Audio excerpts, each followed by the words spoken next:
오늘 말씀 빌립보서 3장 10절에서 14절 말씀까지입니다. 네, 제가 말씀을 봉독하도록 하겠습니다. 내가 그리스도와 그 부활의 권능과 그 고난의 참여함을 알고자 하여 그의 죽으심을 본받아 어떻게 해서든지 죽은 자 가운데서 부활에 이르려 하노니 내가 이미 얻었다 함도 아니요 온전히 이루었다 함도 아니라 오직 내가 그리스도 예수께 잡힌 바 된 그것을 잡으려고 달려가노라. 형제들아, 나는 아직 내가 잡은 줄로 여기지 아니하고 오직 한 일, 즉 뒤에 있는 것은 잊어버리고 앞에 있는 것을 잡으려고 표대를 향하여 그리스도 예수 안에서 하나님이 위에서 부르신 부름의 상을 위하여 달려가노라. 아멘. 네, 오늘도 이렇게 새벽의 시간에 주님과 함께 동행하기 위해 새벽기도의 자리에 오신 우리 모든 성도 여러분 진심으로 환영하고 또 축복합니다. 오늘도 우리 함께 말씀을 살피는 가운데, 그리고 그 말씀을 붙들고 함께 기도 제목 가지고 기도하는 가운데 하나님의 크신 은혜와 위로가 풍성히 있기를 주님의 이름으로 소망합니다. 예전에는 이런 말이 있었습니다. 노력해서 안 되는 것이 없다. 노력하면 다 된다. 노력만이 살 길이다. 사랑하는 우리 성도 여러분, 제가 왜 예전에 있었다고 과거형을 사용한지 여러분 혹시 아시나요? 그것은 노력에 대한 태도와 이미지가 지금은 완전히 달라졌기 때문입니다. 지금 우리 사회에 팽배해져 있는 의식 가운데 하나가 바로 노력해도 소용없다입니다. 지금 젊은 세대에게 더욱더 그렇습니다. 그렇기에 더 노력하라라는 기성세대의 충고가 전혀 먹혀들지 않는 것이고, 그런 말을 하는 사람은 꼰대로 취급을 받게 됩니다. 인터넷에서 이런 노력을 강조하는 사람을 비하하는 단어가 있습니다. 벌레 충자를 붙여서 노력충이라고 부릅니다. 그리고 노력이 부족했으니 노오오오력을 하라고 비꼬아서 그렇게 표현을 젊은 세대들은 하곤 합니다. 이렇듯 노력의 가치가 최악으로 떨어진 시대가 바로 지금 시대입니다. 왜 그렇습니까? 왜 이렇게까지 노력이 비하의 대상이 되고 노력이 가치를 인정받지 못하게 되었습니까? 그들이 보기에 이제는 정말로 노력으로는 아무것도 이룰 수가 없기 때문에 그렇습니다. 계층 간의 이동, 그래도 중산층으로 살기 위해 하는 노력들이 아무런 소용이 없게 되어버렸기 때문입니다. 정말로 그렇습니다. 집값을 보면은 젊은 사람이 연봉을 아끼고 모아서 살 수 있는 수준을 이미 뛰어넘어 버렸습니다. 예전에는 착실하게 아껴서 저축을 해서 조금의 노력을 하면은 그래도 살 집을 마련할 수 있는 시대였지만, 지금 시대는 제 아무리 그런 노력을 하고 저축을 하고 아끼고 산들 집 한 채 사지 못한다는 이런 패배의식이, 노력해도 소용없다라는 의식이 이미 세대 간에 자리를 잡아버렸기 때문입니다. 직장과 먼 곳으로 집을 가지면 된다고 하지만 하루에 2-3시간 이동하는 것은 정말로 쉽지 않기 또 그렇기 때문입니다. 이제는 사회 자체가 맞벌이가 아니라면은 한 가족이 살아가기 너무나 힘들어진 또 그런 시대입니다. 그러니 노력을 하면 된다라는 이런 말들이 더 이상 가치를 잃어버린 것입니다. 여기에 기름을 부은 연구 결과들도 속속하게 등장을 했습니다. 예전에는 노력이라는 것이 개인의 의지에 의해서 결정이 된다라고 여겨졌습니다. 하지만 최근 들어서 과학이 발달함에 따라서 이런 연구 결과들은 달라졌습니다. 사람이 노력할 수 있는 능력도 대부분 유전과 자라온 환경에 의해서 결정이 된다라고 말입니다.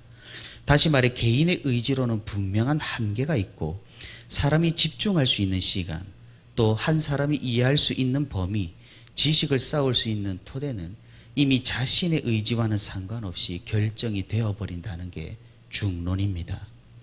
상황이 이렇다 보니 정말로 이 노력이라는 가치는 완전히 빛을 잃은 듯 보입니다.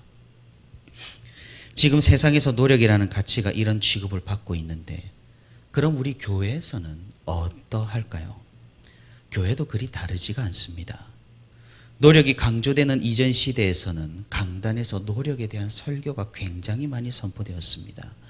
주님을 위해 노력하자, 교회를 위해 헌신하자, 하면 된다, 전도하면 된다, 몸집을 불리자, 헌금을 더 드리기 위해, 많이 드리기 위해 노력하자. 참으로 안타까운 사실은 이런 믿음을 위한 노력들이 어떤 교회의 몸집과 성장과 부흥을 위한 도구로 전락을 해버렸고, 그런 것들의 불쏘시개로 여겨졌다라는 것입니다. 하지만 지금도 많은 교회들이 이런 어젠다를 가지고 있고 여전히 성도들을 부흥을 위한 도구로 사용하고 있다라는 그런 안타까운 사실입니다. 정말 그렇지 않습니까? 일회성 이벤트로 예배를 기획하고 전도 대회를 열고 부상과 상품으로 사람들을 끌어모으고, 이런 행사들은 복음을 뒤로 가린 채 결국 인간을 앞으로 내세우는 꼴이 되어버립니다. 이렇게 계속해서 이런 것들을 함에 있어서 성도들은 점점 회의감이 들어갑니다. 허탈함이 그 성도의 감정을 지배하게 됩니다. 이렇게 해서 결국 남는 것은 무엇인지 의아함도 마주하게 됩니다. 그러다 결국 탈진하고 지쳐서 넘어지고야 마는 그런 악순환들을 교회들은 반복했었고 지금도 여전히 계속 반복하고 있는 것입니다. 본질을 놓쳐서 세상적인 프레임을 가지고 노력을 이용하다 보니 이런 참사들이 발생하는 것입니다. 그렇다면 우리 그리스도인들은 이런 노력에 대해서 어떤 가치관과 어떤 마음과 어떤 태도를 가져야 할까요? 정말로 지금 시대 상황처럼 신앙에서도 이런 노력들은 아무런 가치가 없는 것일까요? 오늘 우리가 읽은 빌립보서의 말씀을 살펴보면 분명히 노력에 대한 강조를 하고 있음을 우리는 살펴볼 수가 있습니다. 우리는 어제까지 새벽 시간에 사도행전을 살펴보면서 바울의 사역에 대해서 자세하게 알아보았습니다. 그 바울의 사역 가운데 어떻습니까? 바울의 각고한 노력은 분명히 존재했다라는 사실입니다. 몸과 생각과 마음을 치면서 고난의 밭을 구르는 그런 분명한 헌신들과 노력이 분명히 있었다라는 사실입니다. 그리고 빌립보 교회 성도들을 향한 오늘 이 편지에서도 14절을 보시면 표대를 향하여 그리스도 예수 안에서 하나님이 위에서 부르신 부름의 상을 위하여 달려간다. 그리고 11절에 보시면 어떻게 해서든지 죽은 자 가운데서 부활에 이르려 하노니, 그리고 12절에도 내가 그것을 잡으려고 달려가노라. 이런 말씀들을 통해서 분명하게 사도 바울은 노력을 강조하고 있음을 발견을 할 수가 있습니다. 그러니 우리가 노력해야 하면 분명해집니다. 우리가 살아가면서 우리의 행동은 확실히 우리의 노력으로 이루어지는 것이기 때문입니다. 하지만 그렇다고 해서 노력이 전부라는 공식을 세워서는 안 된다라는 사실입니다. 만약 그렇게 된다면 우리는 노력이 부족해서라는 그런 함정에 빠져버리기 때문입니다. 빠져버리게 되기 때문입니다. 무슨 말입니까? 우리가 함께 어떤 것을 가지고 기도를 했지만 하나님께서 들어주시지 않는 것은 우리의 기도가 부족하고 우리의 노력이 부족하고 우리의 정성이 부족했기 때문이다. 이런 생각들을 하게 되어 버린다는 겁니다. 이런 생각은 매우 위험합니다. 우리의 노력에 의해서 하나님을 좌지우지할 수 있다는 굉장히 잘못된 생각이 들어있기 때문입니다. 우리가 아무리 기도해도 그것이 안 되는 이유는 우리의 노력이 부족하기 때문이 아니라 하나님의 뜻이 어쩌면 아닐 수도 있다는 사실을 깨달을 수 있어야 한다는 것이죠. 나의 뜻이 하나님의 뜻과 같다라는 오만에서부터 노력 여부를 따지는 판단이 들어서기 시작합니다. 하나님의 뜻과 나의 뜻이 다를 수 있다는 사실, 그리고 우리는 하나님의 뜻에 순종해야 한다는 사실을 기억한다면 우리는 노력 여부에 따라 결과를 판단하지 않게 될 것입니다. 우리의 노력은 분명히 존재하고 그리고 그것은 가치를 가집니다. 하지만 그것이 하나님의 뜻을 바꾼다거나 사역의 열매를 결정짓는 확실한 요인은 아니라는 사실입니다. 우리는 밭을 갈고 씨앗을 심는 것일 뿐 하나님께서 이 모든 것들을 이루시는 겁니다. 이 이후는 하나님께서 하시니 결과를 맡겨드리는 겁니다. 사실 우리가 이렇게 말한다면 도전적이고 열정적인 사람들에게는 이런 말들이 실패에 대한 변명 같기도 하고 또 어떤 사람들에게는 사역의 열매가 잘 맺히지 않는 것에 대한 한탄 같기도 하지만 우리가 신앙생활을 해보면 정말로 그렇지 않던가요? 성경에서도 그렇습니다. 요셉이 각고의 노력을 해서 총리가 되었을까요? 그럼 므낫세 왕에게 죽임을 당한 선지자 이사야는 노력이 부족했던 걸까요? 그럼 예수님은 어떠하신가요? 노력이 부족해서 유대 지도자들을 이기지 못하고 십자가에 달려 돌아가셨나요? 실제로 세상 사람들은 예수님을 이렇게 평가를 합니다. 그 당시 종교 지도자들과 파워게임에서 패배하여 죽음 사람일 뿐이라고 말합니다. 정말 그런가요? 노력이 부족하셔서 그리 죽임을 당하신 걸까요?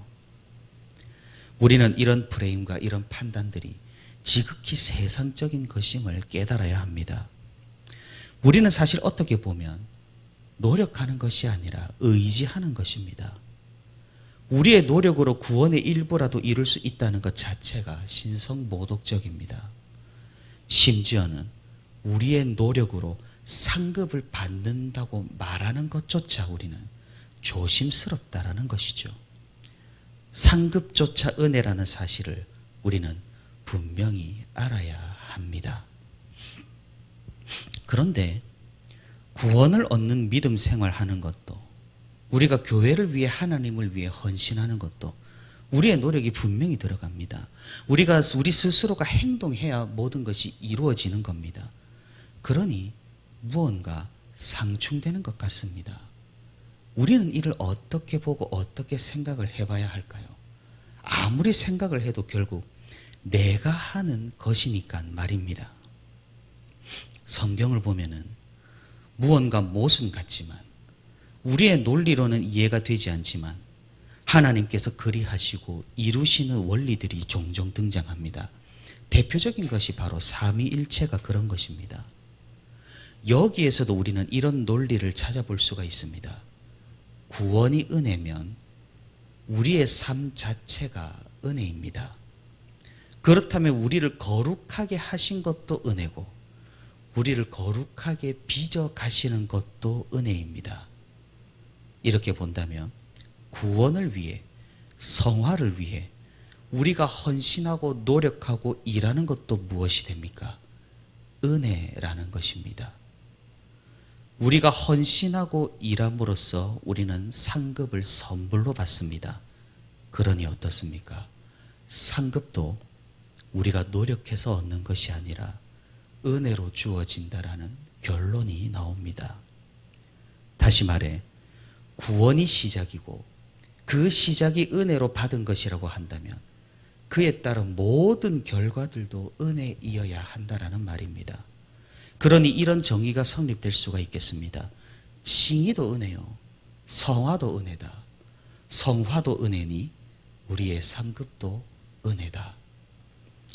우리가 했으나 주님이 하셨으니 이 모든 것은 주님의 은혜라는 겁니다. 그런데 이 말은 우리가 아무런 노력도 하지 않고 가만히 있어도 저절로 하게 된다라는 그런 이야기는 아닙니다. 분명 우리가 합니다. 우리 노력의 결과고 우리 행동의 결과입니다. 하지만 애초에 그 노력의 원인이 무엇이었습니까? 구원해 주심에 감사함이 아니었던가요? 우리가 주님께 드리는 것도 감사함이고 상급을 주시는 것도 감사함입니다. 우리는 이 감사함으로 우리를 행동하게 하고 은혜로 유지되게 하며 다시금 감사로 모든 것을 마치게 되는 것입니다. 사랑하는 성도 여러분, 우리가 노력을 할 수 있게 된 것도 은혜로 된 것이요. 그 노력으로 우리가 받는 그 상급도 은혜라는 사실을 우리가 기억할 수 있기를 바랍니다. 그러니 우리가 하나님께 향하는 그 노력은 우리의 어떠함이나 우리의 공로가 아닙니다. 물론 그 노력은 우리가 움직이는 것입니다. 하지만 그 모든 시작과 끝은 하나님께서 은혜로 만들어 주심입니다. 오늘 본문에서 사도 바울은 이미 되었다고 확신함도 아니고 아직 이루지 않았다고 불안함도 아닌 확실한 것을 보고 쫓아가지만 불안함을 가진 듯 열심을 낸다고 기록하고 있습니다. 이만큼 우리의 노력을 잘 설명하는 것도 없을 것입니다. 우리의 노력은 무가치하지 않습니다. 우리의 노력으로 교회는 세워지고 성도들 간의 교제가 일어나며 그리스도의 복음은 전파가 됩니다. 다만 동시에 이 모든 것은 은혜로 이루어집니다. 그러니 모든 것이 은혜라는 고백이 우리 입술에서 흘러나오게 되는 것입니다. 우리가 이 진리를 함께 고백하며 우리가 함께 감사하며 함께 올바르게 신앙생활을 할 수 있기를 바랍니다. 오늘도 표대를 향하여 각고의 노력으로 달려나가며 동시에 이 모든 것이 하나님의 은혜임을 고백하며 감사하며 그 말씀에 따라 살아가는 저와 우리 부천시민교회 모든 성도가 되기를 주님의 이름으로 소망합니다.